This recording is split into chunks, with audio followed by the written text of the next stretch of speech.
Hi friends, வாங்க இன்றைக்கி நம்ம வந்து மாங்காய் பச்சடி எப்படி செய்யலான்னு பார்க்கலாம். எங்கள் தம்பி பொண்ணு ஊர்லேருந்து வந்தபோது எனக்கு நிறைய மாங்காய் கொண்டு வந்திருந்தேன். நம்ம பச்சடி வச்சு நிறைய சாப்பிட்டுட்டேன். தம்பி பொண்ணு சொன்னால், அத்தை இதை ஒரு வீடியோவை போடுங்க, நீங்கள் நல்லா ரொம்ப டேஸ்ட்டாக நல்லா இருக்குதுன்னு சொன்னேன். அதனால் சும்மா உங்களுக்கு ஒரு வீடியோவாக இது போடலான்னு சொல்லிவிட்டு மாங்காய் எடுத்து கட் பண்ணி வச்சுருக்கிறேன். வாங்க அது எப்படி செய்யலான்னு சொல்லிவிட்டு பார்க்கலாம். வாங்க மாங்காய் பாருங்கள், இப்படி இந்த மாதிரி க்யூபாக கட் பண்ணி வச்சுருக்கிறேன். இதோட வந்து ஒரு சும்மா ஸ்பைசியும் ஸ்வீட்டுமாக இருக்கும், ரெண்டும் கலந்து இருந்தால் தான் அது சாப்பிட்றதுக்கு நல்லா இருக்கும். நான் சும்மாவே ஒரு பவுலில் போட்டு உட்காந்து சாப்பிடுவேன். அப்படியே தான் மாங்காவை தீர்த்தேன். சரி, கடைசியாக ஒரு வீடியோவை போட்டு காமிச்சிடலாமே அப்படின்னு சொல்லிட்டு தான் இப்போ போடுறேன். இப்போ இந்த மாங்காவுக்கு வந்துட்டு இங்கே பாருங்கள், இந்த அளவுக்கு மிளகாத்தூள், காஷ்மீரி மிளகாத்தூள் தான் போட்டுருக்கேன். ஒரு 3 ஸ்பூன் நாட்டு சர்க்கரை,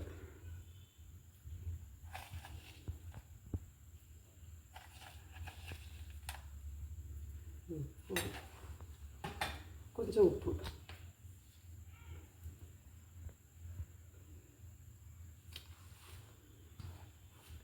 கொஞ்சமாக தண்ணி, ஒரு தண்ணி விட்டால் போதும். சும்மா ஒரு விசில் விட்டு எடுத்துக்கலாம். அது அப்படியே நல்லா குழவாக வெந்துடும். அதனால் அது எப்படி வெந்ததுக்கப்புறம் பார்க்கலாம். அங்கே அது இப்போ எப்படி வேக வைக்கிறோம்.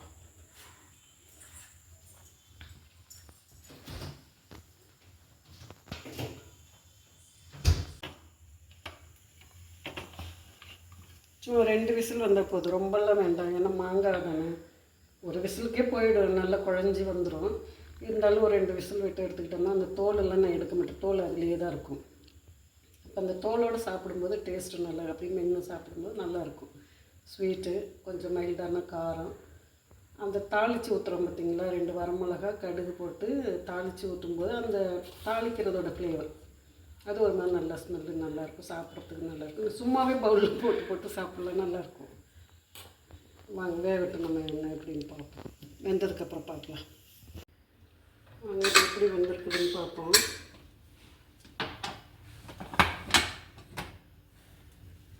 நல்லா வந்துருச்சு. வாங்க நல்லா அப்படி குறைவாக.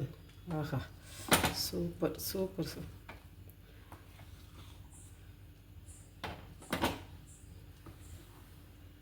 அழகாக இருக்குது.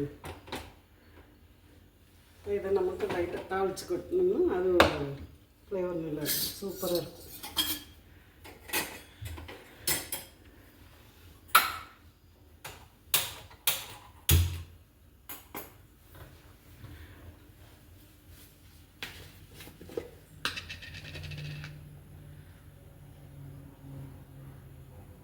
சும்மா கொஞ்சமாக எண்ணெய் ஊற்றுனீங்கன்னா போதும், இதுக்கு எண்ணெய்லாம் நிறைய தேவை.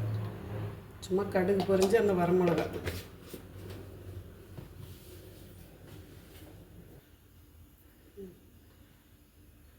கொஞ்சமாக கடுகு, 2 வரமிளகா, மிளகா போட்டுக்கலாம்.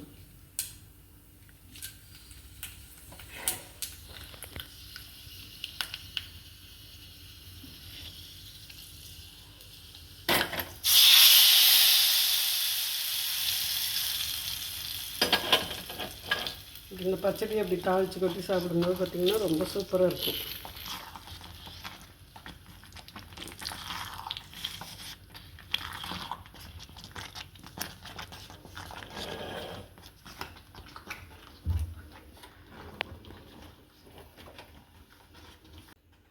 உங்களில் எத்தனை பேருக்கு இந்த மாங்காய் பச்சடி பிடிக்கும்னு சொல்லிவிட்டு கமெண்டில் சொல்லுங்கள். எனக்கு ரொம்ப பிடிக்கும். அவ்வளோதான், மாங்காய் பச்சடி ஓகே, ரெடி. பாய்.